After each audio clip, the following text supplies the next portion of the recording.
Vous savez que le prophète sallallahu alayhi wa sallam, c'est Mohammed, fils de Abdullah et fils de Amina. Voilà le mariage de Abdullah et Amina. Avant ce mariage, Abdul Muttalib, le grand-père avait un seul enfant qui s'appelle Harith. Un jour, il a fait un rêve. Et c'est quelqu'un dans le rêve qui lui dit d'aller creuser. Il y a le puits de Zamzam qui est creusé à l'époque d'Ibrahim Khalil. C'était Ismaïl, fils d'Ibrahim Khalil. Quand il était un bébé, il pleurait pour avoir de l'eau. Et sa maman, Hajar, cherchait de l'eau partout. Et voilà Jibril qui arrive. Et Jibril a creusé le puits de Zamzam à l'époque d'Ismaïl. Et ça continuait. Les gens commençaient à boire. Un jour, il y avait une guerre. Et le puits, on a jeté des armes et des bijoux dans le puits. Et il n'y a plus d'eau pendant longtemps. Un jour, Abdul Muttalib, le grand-père du prophète sallallahu alayhi wa sallam, a vu un rêve. Et il faut creuser le puits de Zamzam. Et il avait un seul enfant. Alors lui et son enfant allaient dans l'endroit du puits, commençaient à creuser. Et les gens de cas commençaient à se moquer de Abdullah. Dit, toi, tu n'as pas d'enfant. Tu as un seul enfant. Et tu creuses un puits. Tu es fou, tu es comme... Et il faisait des grimaces et il se moquait de lui. Lui, il était blessé et il dit, oh Allah, si tu me donnes 10 enfants, garçons, qu'ils vivent jusqu'à ce qu'ils deviennent jeunes hommes, je te sacrifie un d'eux. Allah lui donne 10 enfants. 10. Mon père va oublier. Un jour, il se rappelle. Il a ramassé ses enfants et dit, mes enfants, j'ai fait un vœu.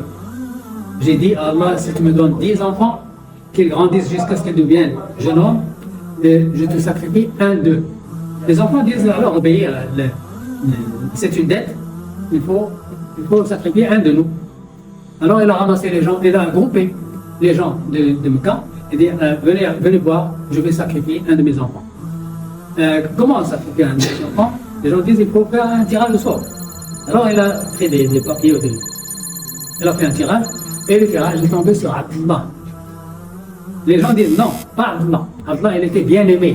Pas Abdullah. Choisir un autre, mais pas Abdullah. Abdullah est bien aimé. On ne va pas laisser Abdullah être sacrifié. Il dit mais le tirage est tombé sur Abdullah. Il dit alors voir une femme sage. Ils sont allés chez elle. Elle dit quelle est la rançon si quelqu'un a tué un autre? Quelle est la rançon qu'il doit payer? Il dit c'est 10 chameaux.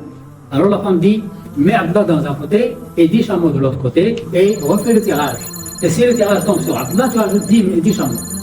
Alors il a refait les chameaux. Chaque fois le tirage tombe sur Abdullah, 9. La 10e fois, elle tombe sur les chameaux. Et elle refait les chameaux. Alors elle a payé 100 chameaux.